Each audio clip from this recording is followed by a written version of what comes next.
System presents yours truly, Johnny Dollar.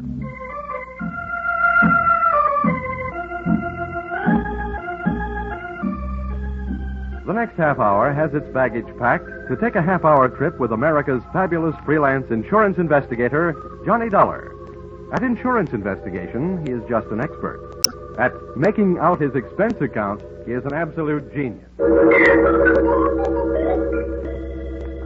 Expense account submitted by investigator Johnny Dollar to Home Office, East Coast Underwriters, Terminal Building, Hartford, Connecticut. The following is an accounting of my expenditures in the investigation of the Paracoff policy for your company. Expense account, item 1, plane fare to Benton, Ohio, $40.04. Expense account, item 2, plane fare, Benton back to Hartford, $40.04. Explanation, purchase 2 one-way tickets instead of saving money purchasing one round trip. Because of the type of case I'm usually assigned, I never press my luck by buying round trips. This time I was almost right. Expense account, item 3. Cab fare, airport to Valley Hotel, $2.20. Tip the driver. Gee, $1. Well, naturally. There'll be steak on the table tonight. Welcome to Warfare City. Hey, doorman, Yes, sir. What can I do for you, sir? bring my bag inside, will you? Oh, here. $1. Always. Well, all you have to have is $1. But you have to have one. Right here, boy. Good evening, sir. Hello. Do you have a reservation for Johnny Dollar? Oh, yes. Mr. Dollar's in his room. He checked in about 8 o'clock. What? I guess I ain't the man I used to be. What room is he in? Oh, sorry, sir. I'm not permitted to tell you that. I can call. Oh, no, never mind. Let me have an envelope, will you? I'd like to leave my card for this Mr. Dollar. Yes. Here you are. Thanks. Here, just pop this in his box. The clerk popped the envelope into box number 207, so I popped myself into an elevator going up to room 207. I'd come to Benton to investigate a murder, and in just a matter of minutes, I found myself ready to commit one.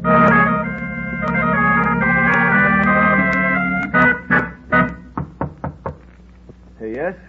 Who is it? A bellboy, sir. A package from Hartford. Just a minute. What kind of a... Special delivery! Come on, get up on your feet. Oh, it's safer down here. Now, take it easy. You must be Johnny Dollar. Sometimes strangers in a hotel room can be a lot of fun, but not when they're men and not when they're using my name. What's your angle? Now, listen, Dollar, I can explain everything. It better be good and it better be fast. I didn't want to be seen waiting for you in the lobby, and it's important that I talk with you before anybody else does. That's why I'm here. I'm Eric Barker. Oh, the defense attorney in this Paracoff thing, huh? Well, I hope you're better at defending your client than you are at defending yourself. Well, whether my client goes to the chair or not, unfortunately, has nothing to do with my being a good lawyer. That's why I wanted to talk to you. Oh, I suppose this is one time when the attorney won't mind relinquishing the floor. Why don't you get up on your feet? Oh, thanks. Thanks, I will. I'm no coward, Dollar, but if either one of us is going to get any place on this case, we'll have to work together. I need your help, and I need it badly. Sorry, I do a single act. Oh, now, don't be hasty. I can help you, too. Just how much do you know about the Paracoff murder? Well, I know it's one of the screwiest cases I've ever run into. Beneficiaries are knocking off insured people all over the country, but not here in Benton. Oh, no. Here, they tell me, the insured man knocked off the beneficiary. And now I've got the jolly assignment of trying to keep the state from executing the insured man. My employer, East Coast Underwriters, isn't anxious to see $100,000 of their money burn up in the electric chair. Well, at least we're both stuck with the same tough job. Look, I'll tell you the few things that I already know, and you fill it in from there. All right? All I want to know is that Paracoff was shot to death and that his business partner, your client Harlan Wolf, was picked up making a quick trip out of town as being held for the murder. What have they got on him? Only what they found on him, and it's enough. The murder weapon. Any witnesses? One, Paracoff's widow, Marcia, an eyewitness. Murder weapon and an eyewitness. It seems, at least at first glance anyway, that the state of Ohio will be receiving a large electric bill one day soon. Any chance of my seeing Wolf? No, not before he's indicted. Oh, great. Dollar, Harlan Wolf shot Paracoff in self-defense. There was no premeditation. I'm convinced that I could get him off with a second-degree manslaughter verdict. That is, I could if it weren't for the tactics of the prosecution. Oh, what's that? Well, they not only have intimidated my character witnesses, but they also have suborned their own to perjury. sort of thing I'm up against. Well, as the insurance companies keep saying, never say die. Where can I find the widow Parakoff? If they aren't holding her in protective custody so nobody can question her, she may be at home. That's 1375 96th Street. That's a lot of figures. By the way, how's hers?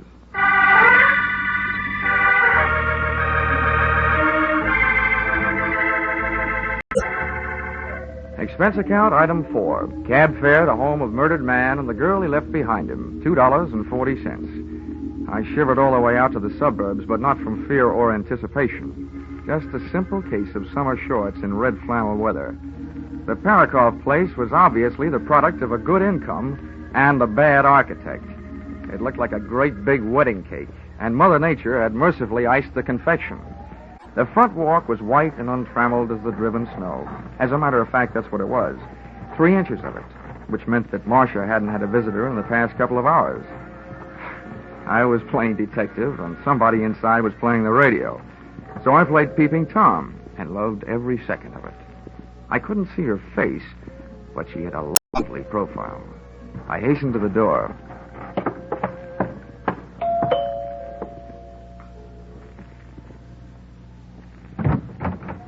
Ouch! Her hair was red and her eyes were green. Her hair stopped you cold and then her eyes gave you the go signal. Yes? Would you mind saving that yes for later? I beg your pardon? I've come to ask your help and I hope you'll say yes. You see, my name is Johnny Dollar and I've been sent to Benton to investigate the death of your husband.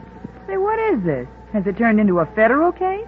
Oh, I'm from the insurance company. Oh, come in. Thanks.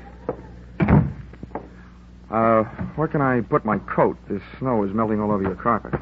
Let it melt. Just throw your coat any place. Okay. Good shot. Come on in by the fireplace. It's nice and warm. Oh, I should have brought some chestnuts. I could have followed her with my eyes closed. She headed for the living room, leaving a pathway of perfumed air behind her, and I didn't waste a breath of it. That's nice perfume. Sit down. Thanks. If you can stand a compliment before we get down to business, you certainly do furnish a room. Oh, you like it? Most of the things are just reproductions. Not the things I'm talking about. Oh, you mean me? Uh-huh. It's a happy surprise. I expected to find someone fatter and 40er. My husband was. Now, what about his insurance? Oh, you've got me wrong. I'm working for the company that insured the man being held for the murder of your husband, Harlan Wolf. What do you want from me? Just the story of what happened. Oh, well, that I can't do. The district attorney had a long talk with me about it. I'm not supposed to say anything to anybody about it until the trial. Well, I'm not asking you for any state secrets. I just want you to save me a trip down to the morgue. Oh, don't be so brutal. Oh, I'm sorry. I didn't realize you were still in mourning. That negligee confused me. Anyway, I'm at the newspaper morgue. That's what they call their files. You gave them a story. Why won't you give it to me? I told you I can't. Okay, so I wasted your time. Oh, wait a minute. You aren't leaving. Well, you aren't cooperating. Oh, sit down. I'm going crazy in this house, alone all the time. Can't we find something else to talk about? Sure, later. But first things first. Well, all right. Well, I don't see how it could be wrong to tell you what's already been in the newspapers. Oh, go on. Well, all right. Harlan Wolf and I were here, in this room, alone. We were discussing business. Business? Business. The Highland Coal Corporation. My husband was its president. Harlan is the secretary-treasurer, and I'm the vice president. I can't resist this, but, you know, your kind of businesswoman makes this anthracite heart of mine feel very bituminous. What? Oh, Well, I don't get it. Let it go. So you and Wolf are sitting here talking about your coal business. Yes. And then my husband came home. And no doubt accused you and the secretary-treasurer of putting in too much overtime. Is that it? Oh, yes. Oh, it was terrible. They fought, and finally Harlan ran over to the couch over there and pulled his gun out of his overcoat pocket and started pulling a trigger. Who called the police? The neighbors? No, I did. Well, that's all there is to it. Well, that's all I wanted to know. It didn't hurt, did it? No. Now, how about using those big shoulders of yours to throw a log on the fire? Well, sure. I'll go outside and get one. Oh, there are logs in here. I'd rather have one that's a little damp. They burn slower. Oh. Well, then while you're at it, get a big one.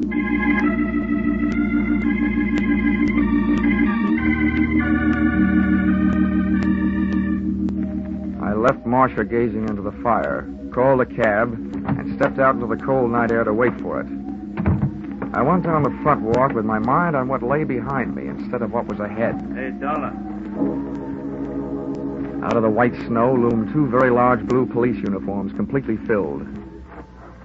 Get out of this Parakoff mess, Dollar. Matter of fact, get out of this town. Why, officer? I'm just beginning to like it here. This is from the top that makes it official. We got the guilty man. We don't want any trouble. Well, you go back to the top and tell them that this is one sure way of getting trouble. They told us how to answer that one, too. I did my best. My best to break every one of the Marquis of Queensberry rules. I knew I was fighting a losing fight, but I was fighting for a little time, and that's all I got. Their fists never stopped, and my head began to feel like a ping pong ball in a four-handed game. Suddenly, things looked up. Me, flat on my back in the snow, seeing stars. And then a boot came flying toward my head and switched off all the little pretty lights.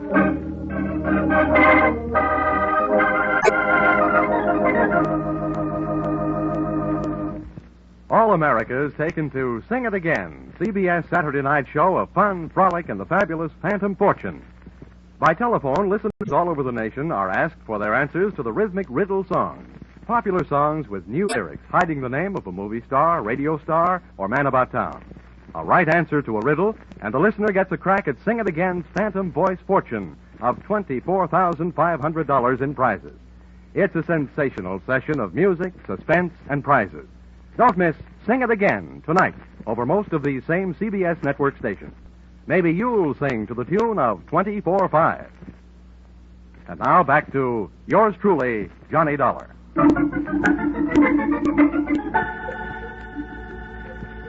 Expense account, item 5. Medical supplies, bonded, $7. And here's something I'll give you for free. A handy help for your regularly employed insurance investigators. When I find myself overwhelmed in a brawl with unknown assailants, cops included, I do my best to take away more than just bruises and contusions. During my career, I've picked more pockets than a rack boy in a pool room. And I added one more to the score during the brawl in front of the Parakoff house, just before I went bye-bye in the snow.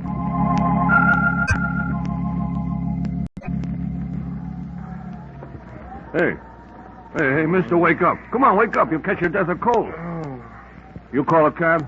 Yeah, I think so. Holy smokes, your face. Was you robbed? What's the matter? Isn't it fair? Huh?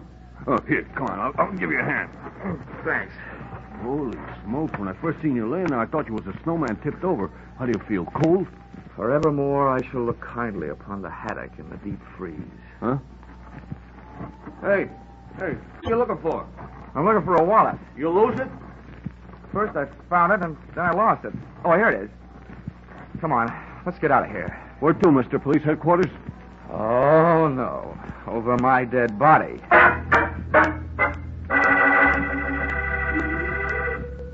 Expense account item 6, breakfast and bed, $2.40. Expense account item 7, photographic work, $6 for taking pictures of contents of wallet.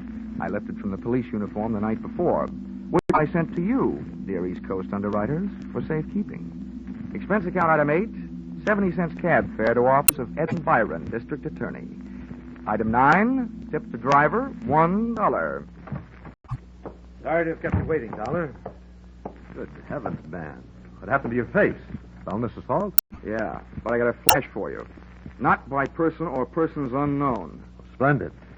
You wish to prefer charges? Half right again, but not for felonious assault, and not against the guys who gave me going over last night. Now, what are you talking about? You know what I'm talking about. They were two of your harness bulls. But I don't want to waste time listening to you deny it, so forget it. I don't have the slightest idea what this is all about, Dollar. I said forget it. I want to talk about something more important. You're holding Harlan Wolf for the Parakoff murder. Now, what I want to know is, when are you going to hand down your indictment, and what it's going to be? First thing in the morning, first-degree murder. Anything else that you want to know before I have you thrown out of here? Yeah. How do I get mixed up in these rhubarbs?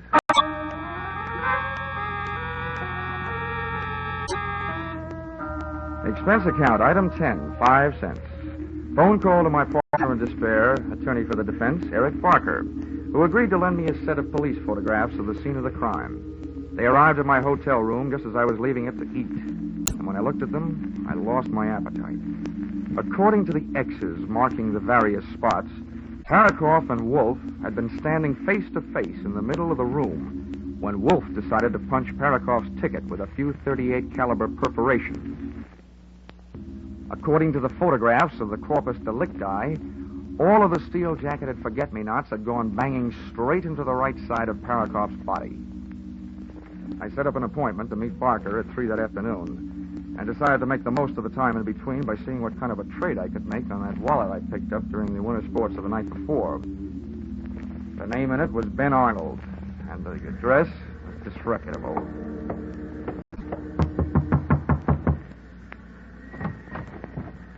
I don't want any brushes. Well, what a coincidence. I'm not selling any. What do you want? I'm looking for Ben Arnold. Who isn't? He promised me he'd be home by now. By this time, I should know better. Well, I'll wait. Outside. Inside. Hey, wait a minute. Ben won't like this. Well, that makes it even. I don't like Ben. Look, I don't want any trouble. Okay, don't make any trouble.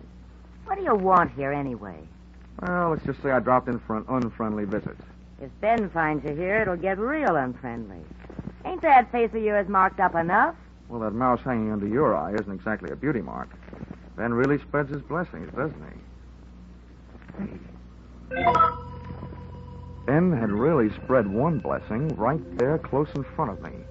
It was a small room, about the size of a large closet, with the clothes sprawled high and low, making the whole place look like a collapsed clothesline. And there, hanging on the back of the door, was Ben Arnold's police uniform. My eyes popped out, pushed one of its shiny brass buttons, and rang the bell. There, like little love letters on the brass, stood the initials CPD. And CPD were never the initials of the Benton Police Department.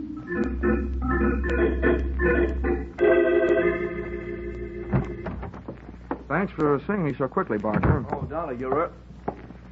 Good Lord. What happened to your face? A couple of police uniforms with overstuffed shoulders did this to me last night. Well, there you are. I warned you that we're up against a bunch of ruthless people. Something should be done about it. Using the police force to beat up anybody who stands in their way. No, Barker. They're wearing uniforms, but they weren't police. I'm afraid I don't follow you. Barker, can you give me one good reason for a Benton cop to be wearing an out-of-town uniform? And don't tell me they got mixed up at the cleaners. Out-of-town uniform? Yes, and here's another one. If the law enforcement setup here is so rotten, why would they go to all the trouble of dressing up an outsider to do their muscle work? I don't know. What I mean is, did they? Why? Who else would do it? It certainly couldn't have been Marcia. Why not? She isn't exactly hard up for a motive. If Wolf goes to the chair, she collects his insurance money. Not only is she the widow of the original beneficiary, she's also vice president of the coal company. Any way you look at it, she's a secondary beneficiary. But why should Wolf admit to the shooting? He has nothing to gain and his life to lose. Look, Marcia told me that the night of the murder, she and Wolf were alone in the house talking about the coal business. Then she didn't know what I meant when I used the words bituminous and anthracite. Whatever they had on the fire that night, it wasn't coal. You're right about that. Marcia and Wolf were having, well, some kind of a romance. Yeah, okay. So let's say Marcia shot her husband. Let's say Wolf is madly in love with her. Let's say she promises Wolf that she will testify he shot her husband in self-defense. Marcia gets away with murder. Wolf gets away with a light sentence or none at all. And then Wolf gets away with a girl. Now, that does make sense. What makes you think this is even possible? Barker, somebody had me beat up last night. I say the prosecution wouldn't have bothered sending fake cops. There's one thing I gotta check, and check fast. What's that? Those police photos you gave me show that Parakoff was shot by a left-handed shooter. Well, that's one of the prosecution's strongest points. Wolf is left-handed. That doesn't prove that Marcia isn't. Barker, I'm going to go out and see Mrs. Parakoff. And there's only really one thing I hope. That she's left-handed?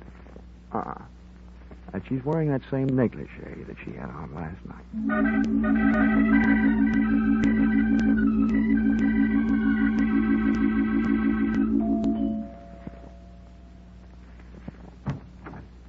Hello, Marcia. Can I come in? Why, Johnny, what happened to your face?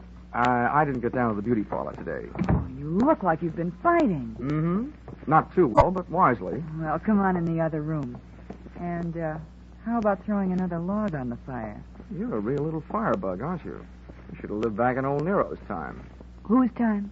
Never mind. Well, I'll tell you what. I'll build the fire if you'll light it. I'd love to. Oh, you're getting a dry one from inside. Last night you went all the way outside to get one that would burn for a long time. Hey, you got some paper? Here's some.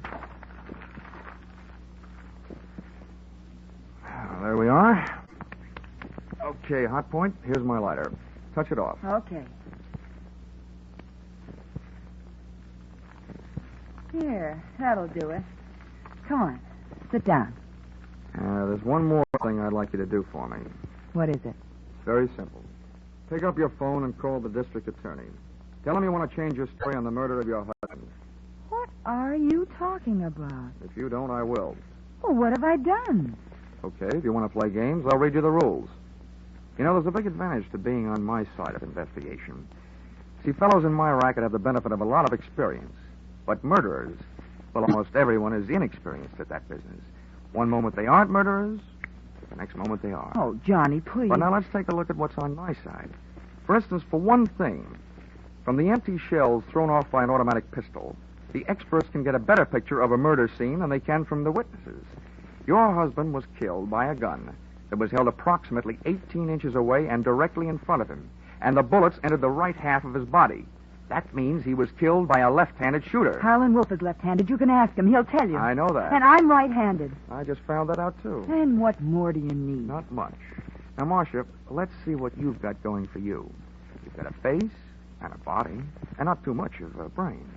But, baby, that's not enough. It's not enough to offset the things that I know. You don't know anything. Oh, okay, so let's make this a guessing game. Let's guess after your husband was shot, you called Wolf. When he got here, you told him you'd given your husband a .38 caliber divorce, right? Then you charmed him into taking the rap for you, right? No. And then you told him you'd testify he shot your husband in self-defense, right? Then once you got him in jail, you told the district attorney that Wolf had committed premeditated murder, that he'd been after you to leave your husband and had threatened to shoot him if you didn't, right? Stop it! That's a good idea, Dump. Stop it. Eric, he knows. What are we going to do? Keep quiet. We'll have to get rid of him, Eric. Just as soon as we get rid of something else. All right, Dollar. I want Ben Arnold's wallet, and I want it right now. You're welcome to it, Barker. But it might interest you to know that I had its picture taken this morning. Your phony policeman's wallet and everything in it. And copies of the photos are in the mail right now. The insurance company won't have any trouble connecting you with the comedy cops who beat me up last night. You're bluffing. But that's not all I've got on you, Barker. This morning when I was lying in bed, reading the bumps on my head, it suddenly dawned on me that you were the only one that knew where I was going last night. So you must have been the one who had me roughed up. It also does my heart good to see you standing there holding that gun in your left hand. You shot Park off and then got out of here while Marcia called Wolf, told him she'd done it, and talked him into taking the rap. Shoot him, Eric. For a lawyer, Barker, how do you like my case? Good, isn't it? What are you waiting for? Shoot him. Kill him, I tell you. Shut up, Marcia. All right, Dollar. Stand still. If you won't, I will. Give me that gun. Marcia, look out! When Marcia made a rush to grab the gun from Barker, she got between me and the gun, and I dove in behind her, arms straight out, picked her up, and she... Marcia went smashing into Barker, and I went on a frantic treasure hunt through that flailing mass of snorting, angry bodies to find the hand that held the gun. Believe me, it was no place for a lady, but Marcia was no lady. No! I grabbed deep in between them and yanked Barker's gun hand up out of the go-round, and just to make sure the rest was strictly a fist fight, jammed my trigger finger in over his and shot to the ceiling. The way the plaster was falling, it was like another fight in the snow. But this time, Johnny Dollar came up heads instead of tails. Eric! Come on, Barker, up. Come on, get up. No. Down you go. Oh, Eric! All right, Marcia. I'll be a nice little girl. Pick up the nice little telephone and call the nice little district attorney and invite him out to your nice little house.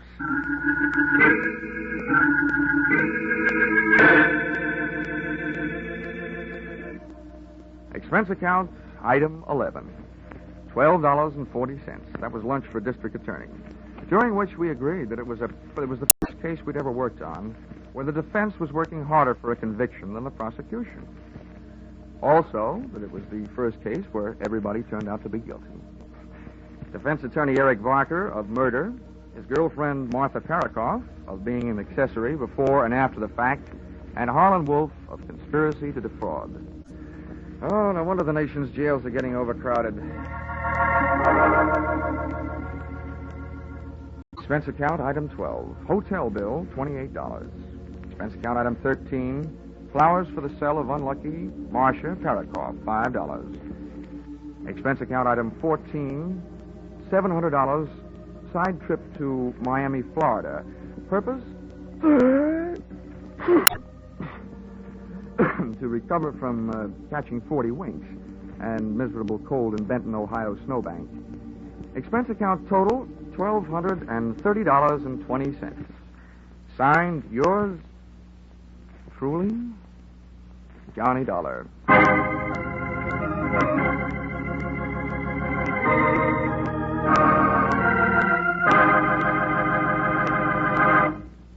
Listen in again next week when CBS brings you Yours Truly, Johnny Dollar, with Charles Russell as Johnny. Yours Truly, Johnny Dollar is written by Paul Dudley and Gil Dowd and is produced and directed by Richard Sandville.